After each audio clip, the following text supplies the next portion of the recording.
Mas eu, por exemplo, cheguei no Supremo com 15 dias, bateu na minha mesa, ficha limpa 1. Lei de iniciativa popular, não queremos políticos sujos, moralidade, valores maravilhosos para a sociedade. Só que tinha um artigo 16 da Constituição que dizia o seguinte: no ano da eleição não pode mudar a regra do jogo. Não pode mudar a regra do jogo no ano da eleição. Princípio da anterioridade. Princípio da anterioridade. A lei entrou, a lei foi promulgada em junho, a eleição em outubro. Não tinha como. Você não respeitava. Aí eu fui desempatar. Porque tinha um grupo dizendo, não, pela moralidade vale. Não vale pela lei, vale pela moralidade, que é um princípio intrínseco da Constituição. De um lado, entendendo que não poderia se aplicar a lei para candidatos anteriores. Só a lei dali para frente. Quer dizer, quem quisesse concorrer dali para frente é que tinha que preencher aqueles requisitos. Nas eleições posteriores, àquela lei para frente. Isso com base em, foi com base em Canotilho. Não, porque ali você tem duas percepções. Alguns sustentavam que a lei, ao atingir pessoas para trás, ela estava retroagindo. Mas, na verdade, o Canotilho e outros autores, eu me lembro que eu citei o Canotilho, fala de retrospectividade, não retroatividade. Então, a lei estabelece critérios ad futurum, muito embora se refira a situações retrospectivas. Isso não é a lei retroagir, porque você ainda não tem nenhum direito adquirido no seu patrimônio. Você tem, quando muito, uma expectativa, mas que é uma expectativa que não é razoável.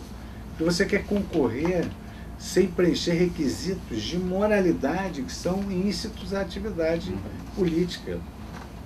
E foi nessa diferença, não só nessa diferença em outras, que aí é argumentos interdisciplinares sobre corrupção, que a população já não suporta mais, não é lícito você impor. E no fundo, aqui entre nós, o direito é aquilo que os tribunais dizem que é. O direito é o que os tribunais dizem que é. Mesmo no conflito entre princípios e regras constitucionais? Nesse caso, por exemplo, da ficha limpa 1, princípios e regras constitucionais, regras constitucionais e princípios constitucionais, vencem as regras. Agora, princípios e princípios sopesados à luz da razoabilidade. Aí você vai ver, por exemplo, nós vamos julgar, não vou dar a solução, vamos julgar aqui. Uma lei estadual fez caridade, um chapéu alheio.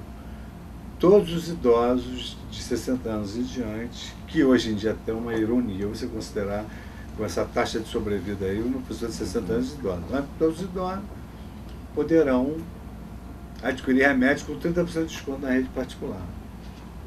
E a livre iniciativa, e a livre concorrência? Quem paga esse prejuízo? Então você vai ter que sopesar a tutela constitucional do idoso, todos aqueles artigos, e a livre iniciativa e a livre concorrência.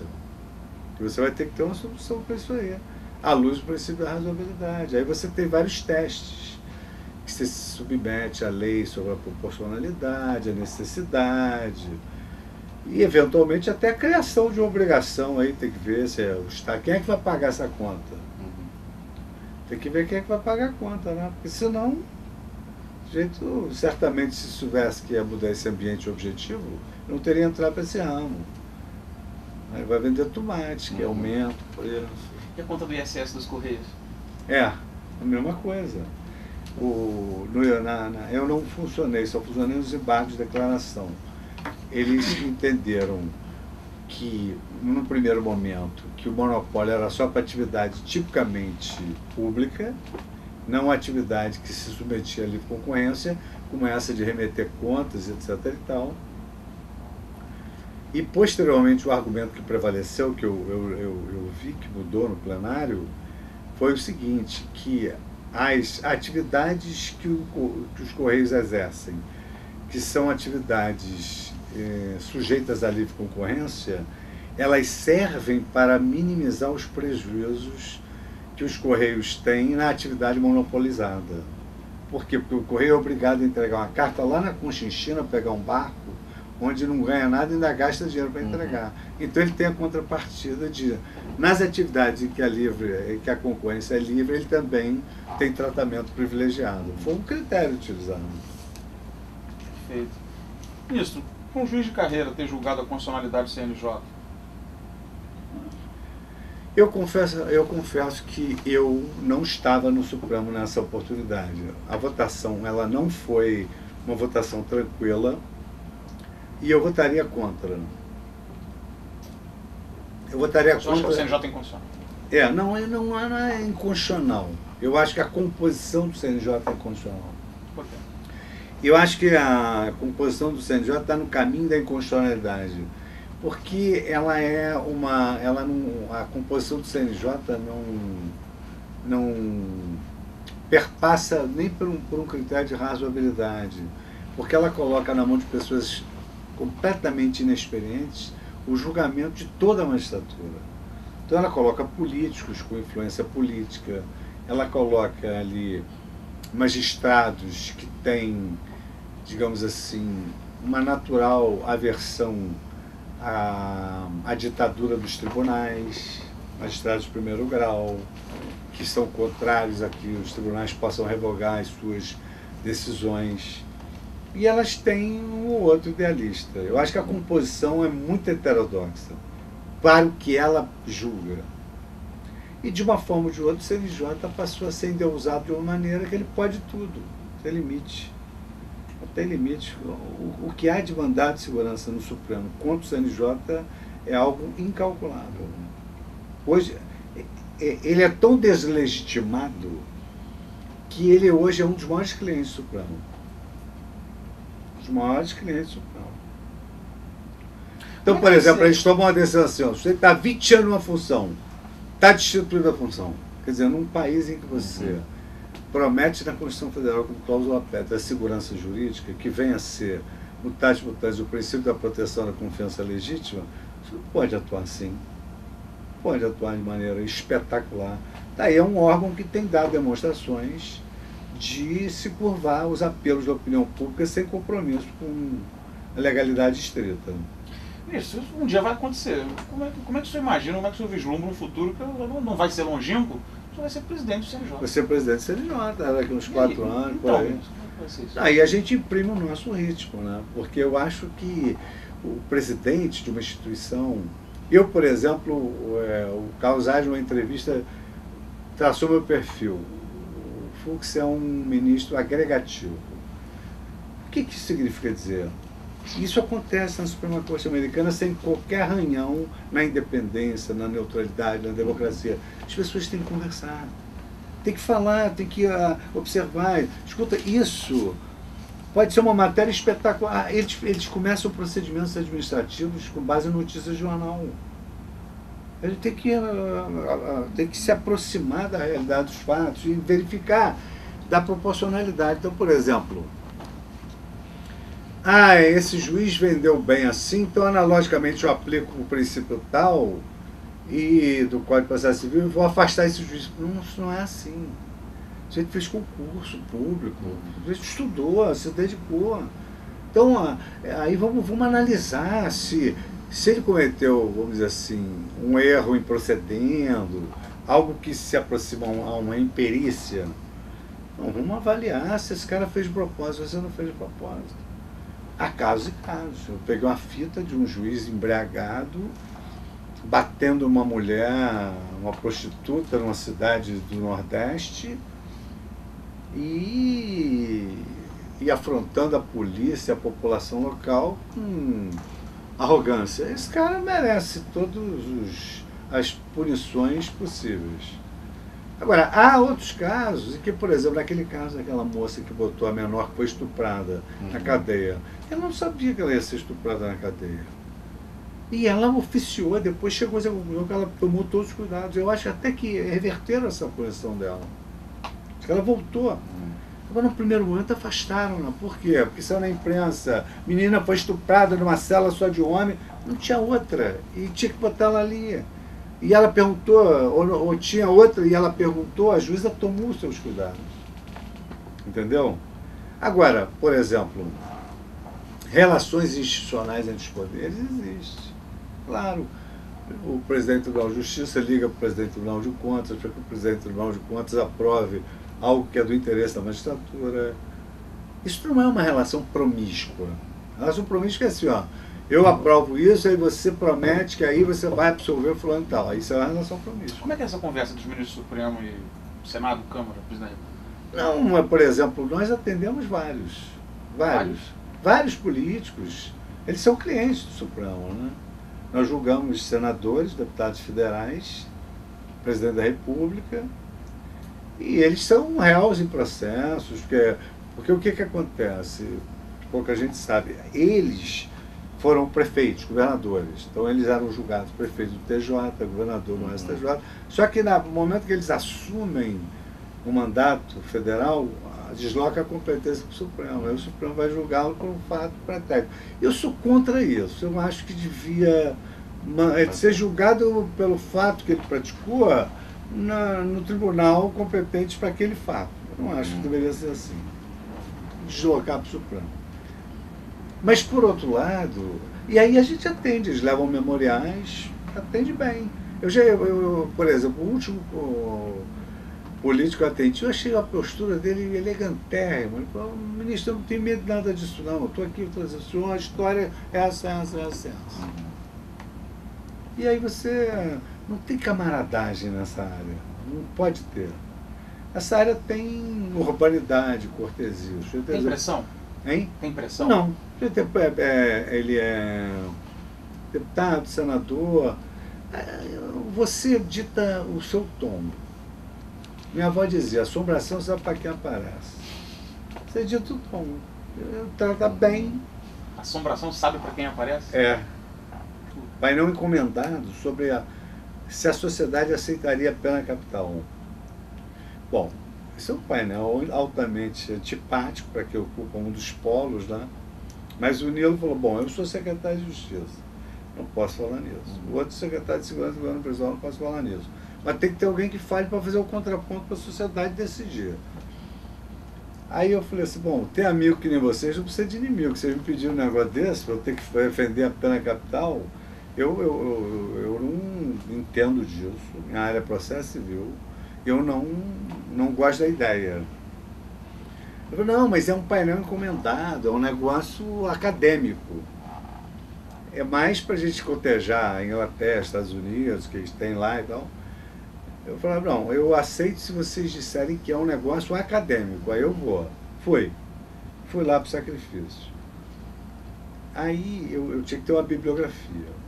Tinha um pouco de bibliografia nas notas de rodapé do professor Aníbal Bruno, e eu fui procurar um livro sobre isso. Aí eu achei um livro chamado Pena de Morte Já, escrito por um padre. Incrível, escrito por um padre. Pena de Morte Já, eu vou estudar isso. É aqui que eu vou. Fui ler o negócio. Bom, aí eu li esse livro, estou basicamente por o que eu falo em termos de crença na justiça. Nesse livro do padre, tinha um exemplo de um estuprador de uma cidade do interior de São Paulo que estuprou várias moças. E as mães dessas moças se reuniram, perseguiram o estuprador, amarraram numa árvore e mataram ele. Esperaram a imprensa chegar. E disseram para a imprensa que fariam tudo de novo, porque não acreditavam na justiça. Então você vê o que é a falta de credibilidade da justiça, o que pode levar. Isso aí é aquela maneira de dizer assim, a justiça é como a divindade, ela só aparece para os que nela creem. Mas isso não é tão lúdico assim, isso é um negócio seríssimo. Isso é um negócio seríssimo. Se a pessoa não acredita na justiça, o locatário não quer sair do imóvel, ele vai lá e bota o cara na rua toda, joga a mobília dele para fora e não quer pagar a dívida, ele faz alguma coisa. Meio que máfia export, entendeu? Eu queria também perguntar para o senhor, qual a memória que o senhor tem da sua participação no julgamento das cotas? Não, minha participação foi uma participação muito integral, muito influente, porque eu fui idealizador das cotas na Universidade do Estado do Rio de Janeiro. E eu tenho um papel bastante ativo na Afrobras, na Educafro. Eu trabalho junto ao Zé Vicente, ao Frei Davi, e entendi que, tendo em vista o nosso passado escravocrata, sociedade mais escravocrata durante mais tempo no mundo, 4 séculos, que nós tínhamos que, a partir do momento que a Constituição Federal promete como ideário da nação uma sociedade justa, solidária, com a erradicação de qualquer forma de desigualdade, que nós tínhamos que resgatar isso. Fui favorável às cotas. E entendi que os próprios colegas, os próprios alunos, a própria instituição deveria, paralelamente, suprir as deficiências do ensino secundário e, ao mesmo tempo, criar essas cotas para permitir a igualdade de chances. Isso. Eu ainda, com relação ao caso um pouco mais profundo da política, né, a história da criação de novos partidos e fidelidade partidária também. Que memória o senhor tem da passagem desses casos pelo Supremo? Não, eu na fidelidade partidária não estava. Acho que é importante você criar uma unidade ideológica dentro do partido para evitar essas trocas de partidos segundo conveniências políticas espúrias, diga-se de passagem. Mas o Brasil tem como um dos fundamentos da República o pluripartidarismo político. Então, o Brasil preconiza o que nos Estados Unidos se chama de marketplace of ideas, quer dizer, mercado livre de ideias. Você tem que admitir a criação desses partidos, ainda que com cláusulas de barreira, mas você evitar a concorrência nesse plano, me parece que se contrapõe exatamente à ideologia constitucional. Como agora, a questão que se pôs agora foi uma questão técnica. Não se queria permitir que fosse votado o partido. Então, agora, sob a alegação de que isso seria inconstitucional através do mandado de segurança. Então, o que nós decidimos? Não tem controle preventivo de inconstitucionalidade. Deixa a lei surgir, a gente vai verificar se ela é inconstitucional. Agora, antes dela surgir, você declarar inconstitucional, o Supremo está entrando dentro do Poder Legislativo, ferindo a cláusula pétrea da harmonia e independência. Agora, é claro que o que ocorreu com aquele partido Kassab vai acontecer com os outros partidos. A criação vai ser legitimada. Não tenho a menor dúvida. E acho salutar esse pluripartidarismo, desde que com essa fidelidade partidária, que anula essa bastardia da origem desses partidos de ocasião. Entendi. Ministro, deixa eu fazer uma pergunta voltando um pouco, entrando nos casos, e aí são temas instigantíssimos, mas falta perguntar para o senhor o seguinte, né? Como é que o senhor soube da nomeação? O senhor está oficialmente nomeado, como é que foi isso? Não, eu soube da nomeação, o STJ, uma ligação no meio da rua. O chefe de gabinete, Fernando Henrique, me ligou, o senhor foi nomeado, vai sair publicado amanhã no Diário Oficial. A nomeação para o Supremo foi interessante, porque foi o seguinte, eu estava indo para a Corte Especial, aí o G1 publicou que ela teria me escolhido. Mas por quê? Porque estava demorando muito. E iriam abrir o ano judiciário no dia da minha indicação. E ela mandou um recado, isso eu soube que ela mandou um recado, dizendo que não queria ser chamada a atenção no discurso da abertura do ano judiciário, que era no Supremo às 10 horas da manhã, com relação à demora na nomeação. Porque você lembra que o Lula deixou para ela. Todo o trabalho realizado por mim no governo Lula, ele se apagou, todo aquele trabalho se apagou, até porque não houve nenhuma influência no governo Dilma. Ela até mantinha a esperança de um outro candidato do meu tribunal, que era fortíssimo, o presidente do meu tribunal era forte, o advogado-geral da União era forte. Quem era? O presidente do meu tribunal era o César Rocha. César Rocha e o Adams era um candidato fortíssimo. Então, o panorama... Todos eles estavam trabalhando? Estavam trabalhando muitíssimo. Bom, Eu também, não, mas a verdade é a seguinte, desde aquela conversa de 2004 que o presidente ligou, todas as vezes eu estava ali no meio do nome.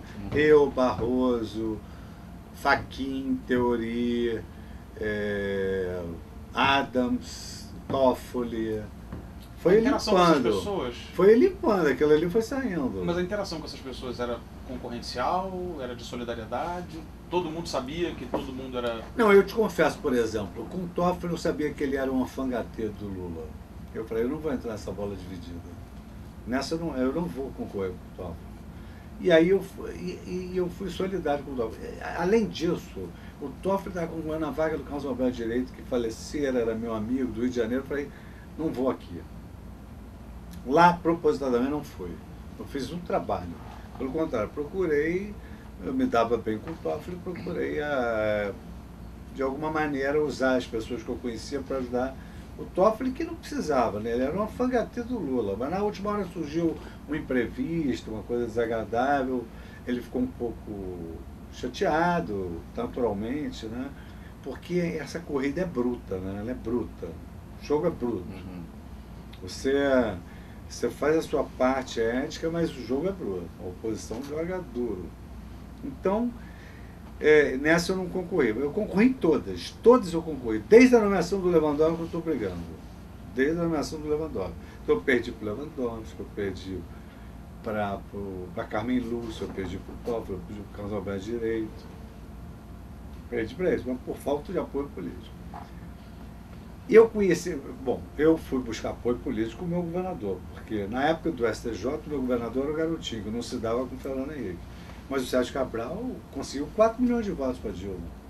E na última hora houve um problema relativo ao Sérgio Cortes, que ia ser ministro da Saúde e não foi.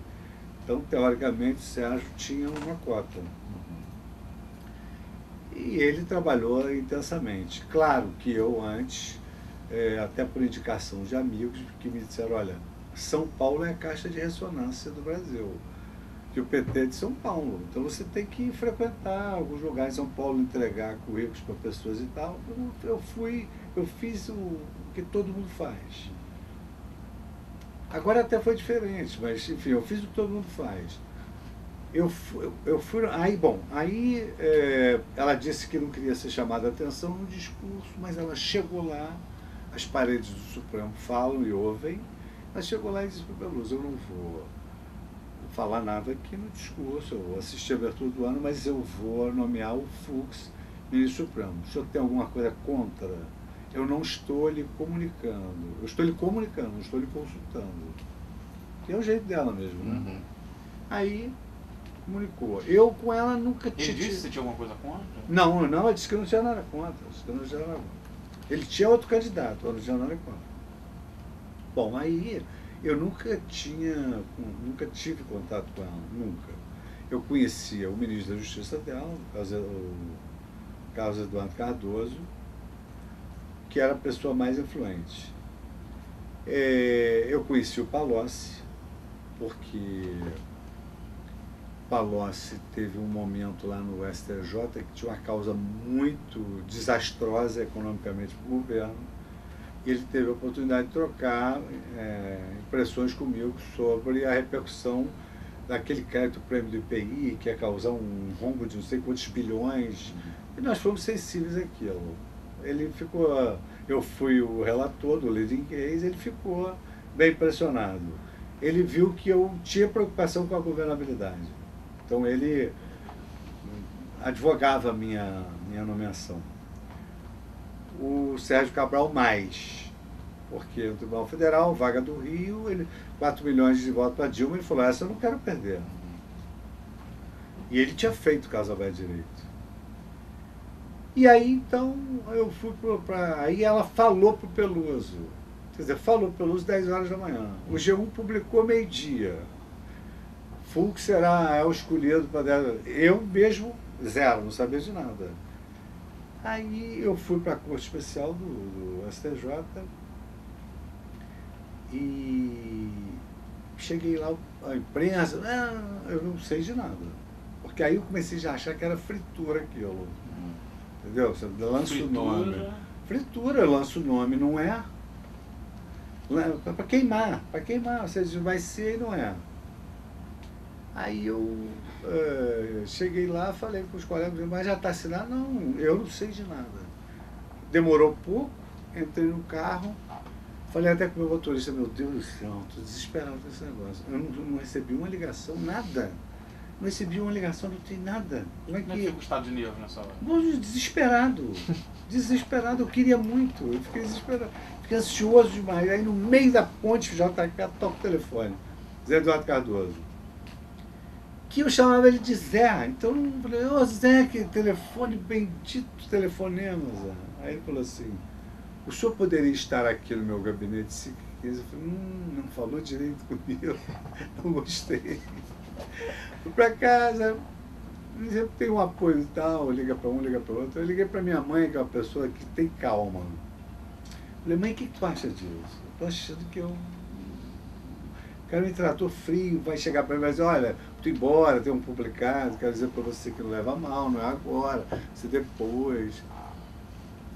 Até porque eu acho que uma vez eu fui me apresentar, ele falou, não, você é um bom candidato, tem mais de uma vaga, vão surgir outros, esse papo já é para te botar lá para frente, né?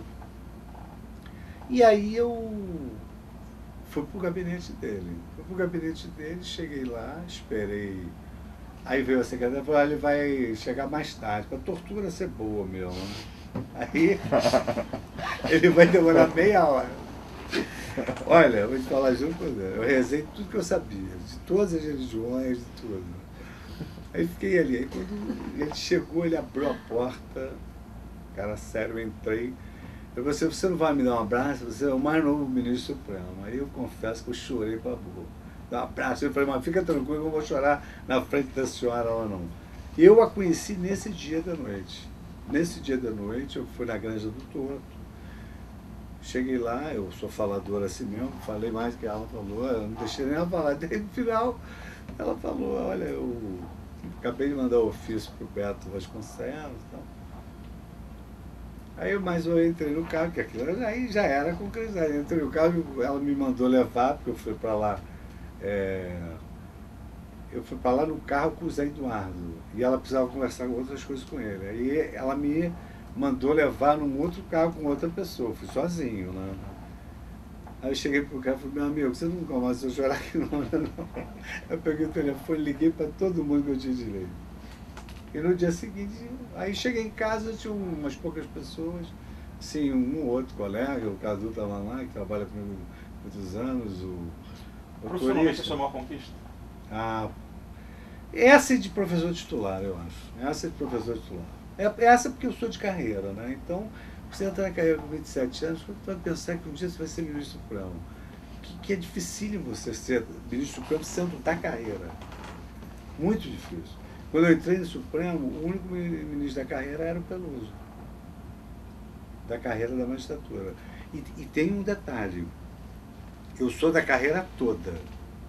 Porque, por exemplo, o Peluso, ele, com todo valor, ele de desembargador foi para o Supremo. O Lewandowski foi desembargador pelo quinto, foi para o Supremo. E eu fiz a carreira toda, inclusive o STJ. Eu fui do STJ há 11 anos. Eu fui do STJ na vaga de desembargador. Então, eu fiz a carreira toda. Que, na verdade, o Supremo não é carreira. Mas, enfim. Passou por todas as jurisdições. Todas as jurisdições. Por isso que eu digo que não tem nada igual ao Supremo, de tão difícil. Chegaremos lá, mas por enquanto o senhor foi nomeado e está contando para nós a sua alegria. Alegria. Mas não basta. Não significa que o senhor, quando o senhor é nomeado pelo presidente, ofício assinado, não, publicado... depois vamos para a sabatina e tal. Então. Como foi a sabatina? Olha, a sabatina, eu fui muito espontâneo. Eu acho que eu surpreendi os senadores com a espontaneidade. E aí eu distribuí currículo. Eu tinha livros, eu tinha vida acadêmica, desde 22 anos. Eu me preparei para a sabatina, eu estudei para a sabatina, me preparei, e eu tinha, assim, uma postura de magistrado. Normalmente o juiz é um homem que não tem medo de nada, tem que ser assim. Não é que não tem medo de nada, você tem. Você não pode fazer nada que você fique com medo, mas tem que ser um homem corajoso. Eu costumo dizer que nos países onde os juízes temem, as suas decisões valem tanto quanto eles valham, né? Porque o sujeito com medo não tem autoridade para nada. Então eu fui com muita autoridade, vamos dizer assim, sem arrogância, com espontaneidade e autoridade. Aí algumas perguntas interessantes, umas que esbarravam. Eu estudei todos os casos que estavam pendentes. Eu estudei ficha limpa 1, estudei uma causa lá que tinha de demarcação de terras. Perguntou-se muito como o senhor votaria? Perguntaram. Não, eles perguntaram sobre os casos, assim. Eu disse, olha, evidentemente que como magistrado eu não posso antecipar. Eu conheço o problema é esse. Ficha limpa, o problema é um confronto entre o princípio da moralidade e o artigo 16. Caso Batista é saber quem que manda embora, se é o presidente ou o Supremo. E mensalão não conheço o processo. Não tenho a menor ideia do processo. Não conheço, nunca uma linha do processo. E não dá para saber, porque o mensalão é um processo subjetivo. Tem partes, tem provas, tem que manusear, tem que conhecer. Não tinha, você podia ouvir uma pessoa ou outra falando, tem culpa, não tem culpa, o depoimento do Roberto Jefferson, as investigações que a gente acompanha nos jornais. Fora isso, não. Foi objeto no Sabatino, no mensalão? Não, também perguntaram. Não perguntaram direto do mensalão. Fizeram uma pergunta subliminar. Algumas perguntas eu não posso responder. Eu posso dizer que eu conheço o problema. Quanto é que foi o placar? Unânime. Foi unânime. Não teve nenhum voto contrário, senhor? Nenhum voto, foi unânime. Até o Coeluz me ligou na hora. E eu não fiz de propósito, porque realmente não foi de propósito. Mas o meu pai foi meu pai com 20 anos. Ele morreu cedo, mas ele foi meu pai com 20 anos, era um cara novo. Então chega uma faixa etária que fica tudo igual. Se teu pai tem 38, você tem 18, daqui a pouco ele tem 40, você tem 20, é um amigo mais velho. Então meu pai sempre me acompanhou. E como eu disse para vocês no início, meu pai me pedia assim, pelo menos eu quero que você saiba fazer uma reza em minha homenagem, quando você for chamado, para não pagar esse mico de não saber fazer isso. Então eu tenho a minha irmã mais velha, ela tirou uma foto do meu pai, parece uma coisa impressionista, parece que está vivo. E eu tenho um livro que eu rezo, que a contracapa eu colei o retrato dele, estou até com vontade de fazer um retratão daquele. E meu pai era assim, fã de carteirinha. Quando eu fiz concurso para professor titular, tinha um auditório de 500 pessoas, e a pior prova que tem é a leitura da prova escrita. Você leva 8 horas escrevendo, depois você tem que ler com um cara sentado do teu lado, um examinador, para ver se você não está aumentando. Se você não está falando nada que está fora daquilo. É horrível. É cansativo, você lê uma prova que se escreveu em 8 horas, não sei quantas horas leva. Aquele auditório de 500 pessoas tinha uma cabecinha lá no meio, era ele. Meu pai, ele, como ele não pôde, ele se realizava através das minhas realizações. Então eu levei esse livro comigo. Ali, e as pessoas estavam demonstrando curiosidade. Aí eu falei, não, esse livro aqui, que meu pai sempre esteve comigo, eu trouxe ele aqui também para estar do meu lado. Nessa hora eu toquei no emocional, a Marta Suplicy se emocionou, o outro se emocionou, então ali... Aí quando eu acabei a sabatina, foi aplaudido de pé, e por unanimidade, eu achei um espetáculo, porque eles disseram, nós podemos enxergar o homem que o senhor é. Entendeu? Então enxergaram o homem que eu sou. Tem gente que te enxerga diferente. Por exemplo, eu sou uma pessoa que eu estou aqui conversando com vocês de maneira expansiva, eu sou assim. Entendeu? Eu podia dizer para vocês, eu não me incomodei de tocar guitarra, não, eu sou uma pessoa, eu sou aquilo que eu sou. Aí, cada pessoa tem de você a percepção que ela quer. Eu sou desse jeito. Entendeu? Processo subjetivo uma coisa, processo subjetivo outra. Não comentei nada que não poderia ter sido comentado. Na parte política, tive delegatários que, eventualmente, por excesso, podem ter me dado um conselho ruim. Mas a verdade é que, para mim, não mudou nada. Quer dizer, em termos, né? Em termos. Liberdade, maledicências. Eu nunca me esqueço dessa frase do José de Alencar no programa do Jô Soares. Perguntaram para ele assim, o senhor tem medo de alguma coisa? Ele falou assim, eu não tenho medo de nada, eu só tenho medo da desonra. Por quê? Porque eu já julguei casos de pessoas que foram falsamente acusadas de coisas. E dou um exemplo para vocês, simples. Uma quadrilha resolveu vender quiosques da Lagoa. Vendia quiosque, ponto comercial. Quiosque em frente da Lagoa, Salgadinho. Aquilo ali é bem público, não pode vender.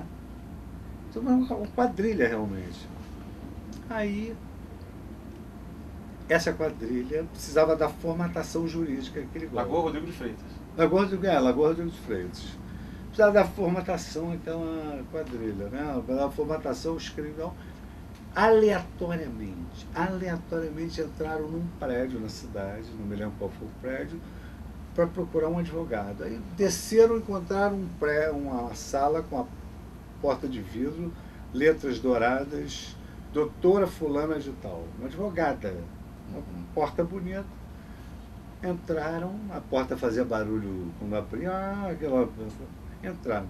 À noite, num grande jornal televisivo, saiu assim: quadrilheiros se reúnem com sua advogada. Bom, acabou a vida dessa mulher, porque ela, com aquela profusão da imagem, do nome. Aí você sabe, o ser humano é um ser humano, né? Você lê O Homem Virtuoso, você vê. Você tem sempre um vizinho para dizer: não, sabia que ela era assim. E as crianças dela no colégio, sofrendo, né, vexame, tua mãe, né, saiu no jornal e tal.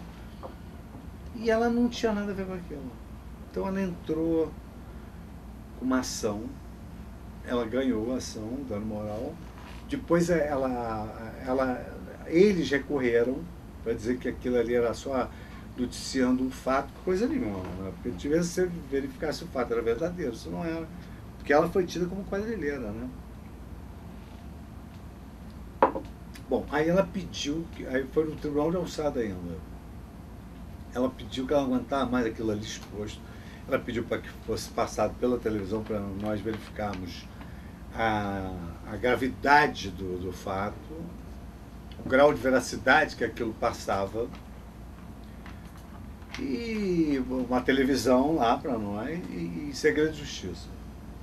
Nós atendemos, trabalhava na época com o Capanema, meu grande amigo lá na Câmara, aí fechamos tudo, ficou só ela, advogada em causa própria, os advogados das partes, passou na televisão. Quando acabou, ela ganhou a causa, começou a chorar e disse: não era bem isso que eu queria.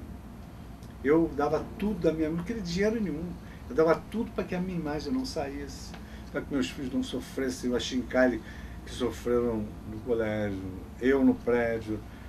Então, a desonra, ela é a única coisa que realmente o presidente José de Alencar transmitiu com fidelidade. O homem público hoje não tem direito à tutela da sua imagem, é muito mitigado isso. Não sei nem se está certo, acho que não está certo. Acho que o fato tem que ser verdadeiro, tem que ter interesse público. Não é? Se eu quiser dizer, por exemplo, que eu tive alguma coisa, fui lá no Lar Frei Luiz ou no João da Abadiânia, isso não tem interesse público nenhum, ninguém precisa saber disso. Não é? Isso não tem a ver com a função. Então, eu não sei se está certo, se essa postura é certa. Mas eu acho que a desonra é alguma coisa que incomoda. Entendeu? Então, a sabatina foi ótima e algumas coisas, umas disfunções posteriores. A TV Justiça então atrapalha. Eu confesso que eu não sou favorável à TV Justiça. Eu não sou favorável. Eu acho que é o tipo da transparência hipócrita. Eu prefiro mais, assim, se a TV Justiça servisse para que, por exemplo, nós anunciássemos resultado, algum de nós fosse indicado para ser porta-voz do colegiado e explicasse a decisão. Agora, debate público. Ser humano é ser humano. Você imagina se o cara te filma no chuveiro? Você pode cantar errado, você pode... Direito à reserva. Isso é um valor inestimável. Direito à sua reserva. Então, você chega ali, ele é ser humano, tem rompantes, é o que eu disse, você não dissocia o pessoal profissional. Se você é uma pessoa irritadiça, você vai ser um profissional irritadiço. Se você é uma pessoa que tem alguma coisa do seu passado que leve você a não trabalhar com sentimento, mas trabalhar com ressentimento, você vai ser uma pessoa ressentida. E isso escapa. E aí quando junta dois irritadiços? Dois irritadiços, por exemplo, se um acha que o outro está demorando demais, aí batem boca, aí a imagem da corte fica desgastada e a imprensa fica lá em cima porque ela explora isso. Então eu sou contra a TV Justiça. Acho que os debates deveriam ser a portas fechadas, não há problema nenhum, porque não vai sempre haver votos divergentes, não vai haver unanimidade, ou pode até haver unanimidade. O senhor já tem experiência prévia, de longa data. Eu já troquei voto com o colega. Com outros colegiados. TJ e STJ, a tradição brasileira, diferente dos Estados Unidos, França, de qualquer outro lugar, é que a deliberação também é pública. Isso aí o senhor já tem costume no TJ claro, é assim, no STJ é assim. Mas aí o Supremo, é a TV Justiça que muda tudo? Não, porque sempre foi deliberação pública no Supremo. Não, mas eu sei, no STJ também a deliberação sempre foi pública. Mas a TV Justiça, ela carreia para o Poder Judiciário umas críticas imotivadas, e às vezes até um descrédito imerecido. Entendeu? O senhor diz por causa dessas rusgas que parecem? Rusgas e má percepção do direito. Às vezes a imprensa critica a linguagem. Como é que a gente vai agora falar uma linguagem que não é a linguagem jurídica?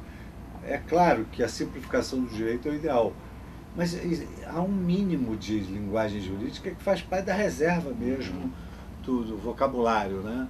Então a gente não consegue se explicar bem. E, ao mesmo tempo, o leigo confunde muitas instituições, acha que está tudo junto, né?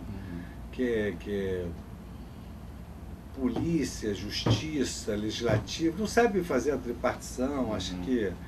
Quer dizer, o juiz não escolhe a lei que ele quer aplicar, ele aplica a lei que existe. Se a lei é branda, que vai fazer o quê? Você vai agravar porque a lei é branda? Deixa eu fazer uma pergunta, ministro. É o seguinte, aí a gente fica muito querendo saber, os senhores têm relação fora do tribunal? Eu quero dizer com isso o seguinte, relação que eu digo é claro o seguinte, ninguém liga para o senhor, manda um e-mail, perguntando opinião. Não. Os ministros se encontram na porta da sessão. Esse é o grande erro. Os ministros se encontram na porta da sessão. No STJ não era assim? Não, também era mais ou menos assim, mas mais mitigado, porque dava pelo menos para conversar antes da solução final. No TJ idem? No TJ ainda é mais fácil, porque as pessoas forjaram a sua juventude juntas, são pessoas da mesma cidade. Lá não. Eu fui trabalhar no STJ com o cara do Rio Grande do Sul, outro do Rio Grande do Norte, outro do Recife. Ninguém se conhece, ninguém confia em ninguém, porque você não conhece a pessoa. Aí, aos poucos, você vai vendo pela ideologia que é comum, você vai trocando. Olha aqui, dá uma olhada nesse meu voto, eu tenho isso, esse eu não concordo. Se for uma discordância mínima, olha, eu não concordo que esses honorários foram mal fixados, ou eu não concordo porque esse aspecto já está superado pela jurisprudência, então, você até acerta. Mas se for uma divergência muito essencial à solução, e que você não tem essa outra percepção que o colega tem, então vamos discutir lá no plenário. Vamos para o plenário. Aí discute no plenário. Aí tinha 400 processos. Quantos vamos discutir aqui no plenário? 10. Aí o trabalho flui. Porque os tribunais têm jurisdição sobre todo o território nacional. O Tribunal Superior tem jurisdição sobre todo o território nacional. Então, por exemplo, o TJ do Rio recebe processo de Campos, Macaé, Trajano, Cordeiro, etc. O Tribunal Supremo recebe causa de todos os lugares do Brasil. Então você tem que ter uma racionalização desse trabalho. E agora, por exemplo, na repercussão geral, nós temos 500 teses que paralisaram milhares de processos dos tribunais locais à espera de uma solução do Supremo. Como é que nós vamos gerir isso? Sem conversar? Não tem como. Mas não conversa? Não conversa. E que o senhor atribui essa não conversa? Sei, é hábito. Hábito. O que o senhor acha que poderia acontecer se o senhor tentasse conversar com alguém? Não, se eu chegar para o Barroso e trocar voto com ele, zero, não tem problema nenhum. Com o Gilmar, a mesma coisa. Com o Celso, pode trocar. Eu acho que é uma questão de começar. Quem teria problema? Institui uma prática assim que... trocar voto. Não, um que diz, ele diz textualmente que não é trocar, que conversa o voto é o Marco Aurélio. Diz que quer tudo ali no plenário. Não sei, aí os outros ministros, assim, eu nunca tentei. Eu acho que, por exemplo, com Barroso eu teria... Barroso, em teoria, eu sei que eu posso chegar hoje, entregar um voto meu, ver o que você acha disso e tal. Proximidade pessoal mesmo. A questão que você estava dizendo que conhece, já tem mais confiança. Não, por exemplo, eu já almocei na casa do Marco Aurélio, mas isso eu não posso fazer com ele. Ele não vai aceitar. Não é o jeito dele. Mas eu acho que o futuro se aproxima disso, de um sistema deliberativo como uma corte americana. Porque tem o agregativo, cada um dá o seu pedacinho, né? E tem o deliberativo, porque olha aqui, vamos associar o seguinte. Agora, julgamos agora uma causa de pessoa. Se você não tem divergência para julgar rápido, com o relator. Acabou. Com o relator. Por que não se faz isso? Se você tem divergência, use o mesmo prazo que o advogado tem para divergir, para sustentar. Por que você tem que levar 40 horas? Entendeu? Por que você tem que ler um voto imenso? Eu faço a mesma pergunta. Por que o senhor acha que isso acontece? Eu não sei por que há isso, eu não sei, eu não tenho ideia. Eu já tive a oportunidade de sugerir isso várias vezes. E tem agora acontecido de quando em vez de ter acontecido. Se o tema não é muito, muito polêmico, tem acontecido. Mas ainda há aquele veso de mostrar quantos direitos se sabe. E o ministro pediu visto, fica por um prazo? Não, eu estou no novo código, vai ter prazo. Agora vai ter prazo sob pena de julgar sem o voto dele, do participante. Agora para o novo código. Por que é necessário instituir essa vista? Porque às vezes demora muito. Tem vistas ali que não... Por exemplo, eu estou com um processo que eu estou com vista sobre determinados benefícios da magistratura, mas ao mesmo tempo eu fui designado para compor a lei orgânica da magistratura. Então nós temos um trabalho de elaboração legislativa que eventualmente essas verbas discutidas podem ser verbas legitimadas na lei orgânica. Daí você vai tirar com efeito retroativo, depois você vai dar. Então isso gera essa... Mas normalmente no Supremo o pedido de vista é mais raro. Porque a gente sabe que para voltar... Tem causas no Supremo pautadas há 10 anos. 10. Houve uma época que o Supremo julgava por liminares. Dava uma liminar, tem liminar sendo referendado agora. Liminar de 2002 sendo referendado em 2012. E aí, se der o resultado contrário ao que deu a liminar, você tem que modular os efeitos para não dar uma confusão. Né? Isso tudo 4 mil processos? Não, 4 mil não, 69 mil a 70 mil processos. O senhor? Não, eu tenho uns 4 mil.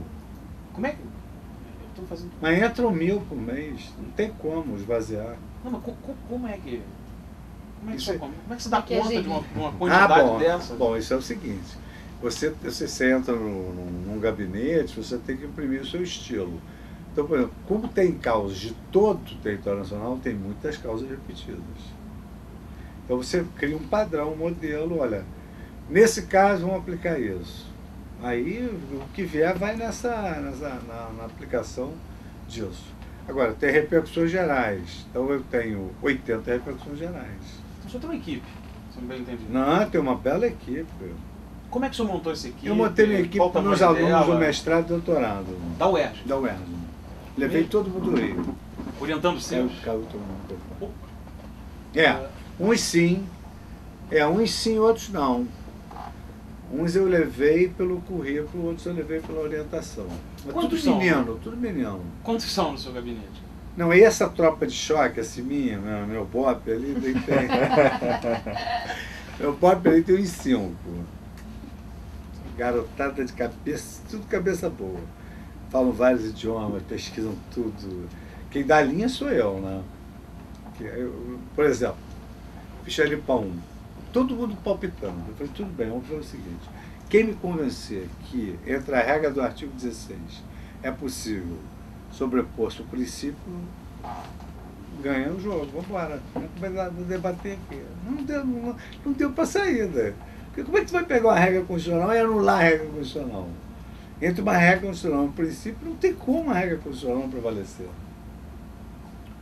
Então é assim, mas aí às vezes a gente debate, E às vezes eles preparam a pesquisa lá, quando chega lá no plenário, eu chego em casa, eu leio, eu não gosto, eu mudo. Por exemplo, aborto feto-anencefálico, foi um estudo levado ele. Não, e até esse menino é religioso. Achei até que ele estava se deixando levar um pouco por ele. Aí eu cheguei para ele e falei assim, Bruno, presta atenção, o seu voto é todo no sentido de negar o direito da mulher a antecipar o parto. Aí no final você bota isso porque eu disse que a orientação é essa. Mas esse raciocínio não fecha. Não tem como eu levar seu voto. Seu voto foi proposta, que se você fez a pesquisa, não tem como. Aí você dá uma satisfação, você se debruçou ali. Né? Eu vou levar isso sob o ângulo da criminalização. Eu liguei para um ex-assessor que já tinha voltado para o Rio, que é um garoto também com a cabeça privilegiada. Eu liguei para o Felipe. Felipe, o que você acha? O ministro está com toda a razão. Tem que ser minimalista nisso. Aí não dá para saber quando começa a vida, quando começa a morte.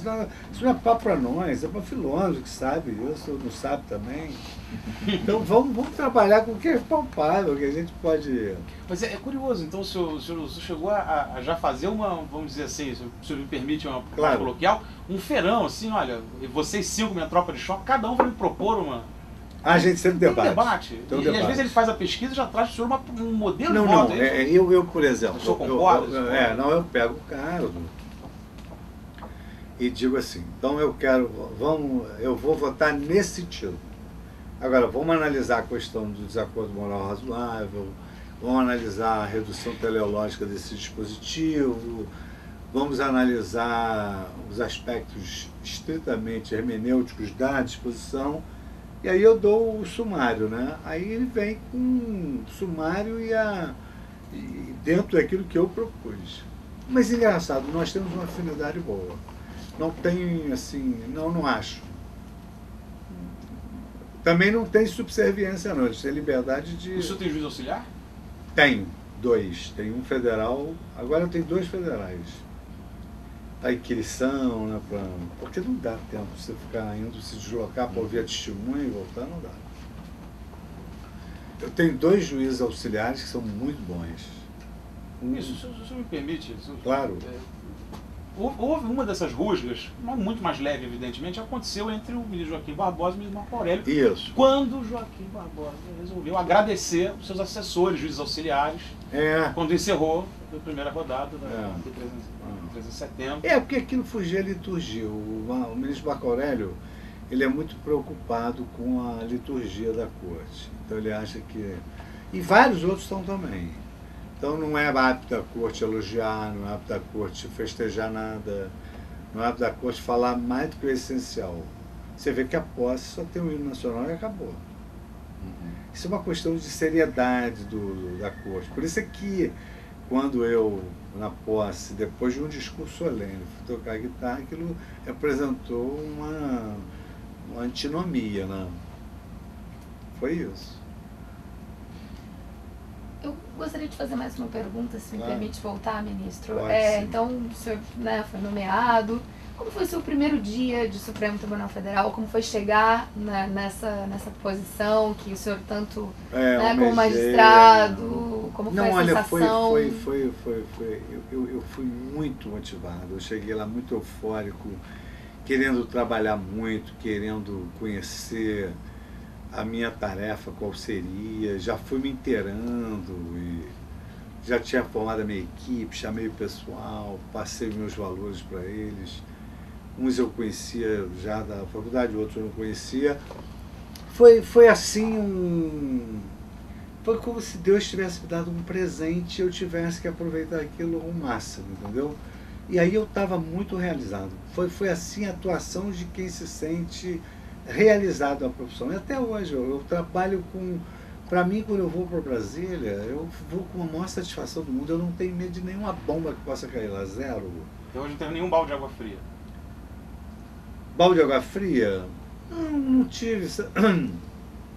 Eu tenho as minhas percepções, eu acho assim. Eu sou muito institucional. Eu sou magistrado de carreira. Entendo que aquilo... Eu não tenho um emprego. Eu tenho uma função que eu escolhi para a minha vida. Então, é algo que é meu destino, minhas energias todas estão voltadas para isso. Então, eu sou muito institucional, eu tenho preocupação com a instituição da magistratura. Eu não consigo ser egoísta de pensar só em mim. Entendeu? Eu penso na magistratura como um todo. Eu conheço a magistratura, eu conheço os meninos e as meninas que já fizeram concurso. São meninos de valor, são garotas de valor, não merecem sofrer generalizações. Então, como eu sou muito institucional, eu já, não banho de água fria, mas eu já me preocupei com pessoas que não pensaram na instituição, e pensaram em si. Eu já me preocupei com isso. No Supremo? No Supremo. As pessoas estavam pensando mais... Porque aí é aquela questão, você tem que ser pró-instituição primeiro, depois pró-você. A instituição vem em primeiro lugar. E isso aí já me causou assim desconforto. Isso causou desconforto, muito embora eu seja de respeitar a opinião do colega. Não critico, não... capaz, né? Pelo contrário, eu tenho uma agregação do carioca, falo com um, falo com o outro, não brigo com ninguém, nunca briguei. Nunca briguei. E ali tem colegas que já estão há muito tempo juntos, né? E que tem, às vezes, já tiveram... Porque a desavença em público é complicada, ela cria um impacto maior, né? Você ter uma desavença em público, você te chamar a atenção em público. Isso, o senhor faz o papel da turma do Deixa Disso, como bom carioca? Já fiz.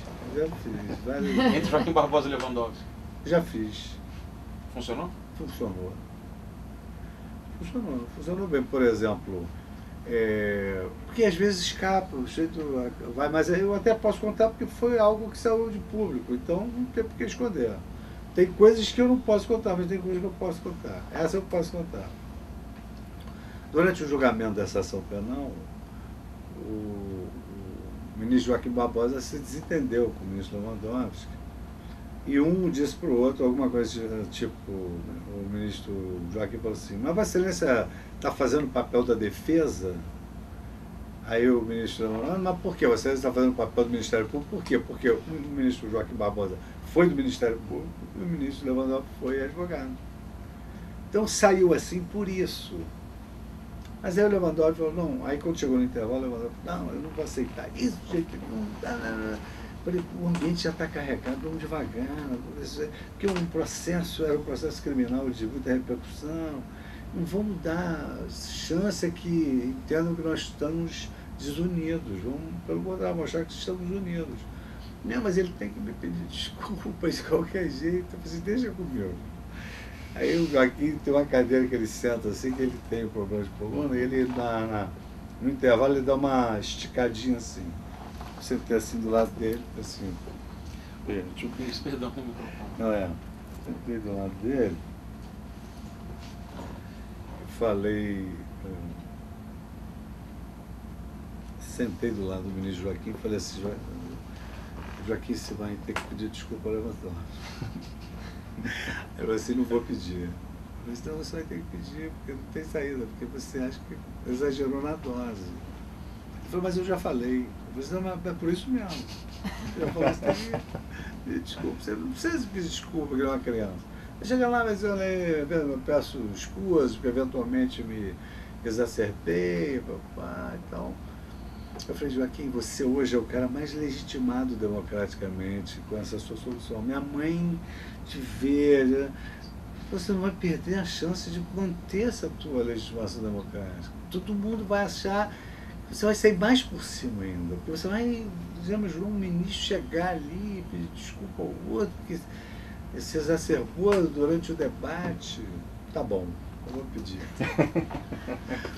Aí quando eu passei, ele estava de frente, eu passei, aí eu dei uma cutucada nele e falei assim, sai por cima. Isso me custou caro, sabia? Porque as pessoas achavam que eu estava articulando o julgamento quando não foi nada disso, cada um tinha a sua percepção. Eu estava ali mesmo de agregador, que é o meu estilo, eu não deixo a coisa render, eu entro no meio, me meto mesmo. Acho que era por causa da época do jiu-jitsu. Não, deixa disso, não briga, boa, deixa que eu me meto. Ministro, no fundo o senhor estava dizendo dessa projeção bastante importante que os ministros do STF têm hoje em dia. né? Muita. Talvez nunca tenham tido tanta projeção pública na história da corte. Por né? causa da TV Justiça. O senhor acha que é devido à TV Justiça? Isso coloca problemas, isso coloca novos desafios? Não, como é que o senhor vê isso? Não, a gente perde muita privacidade. E perde a privacidade bifronte, né?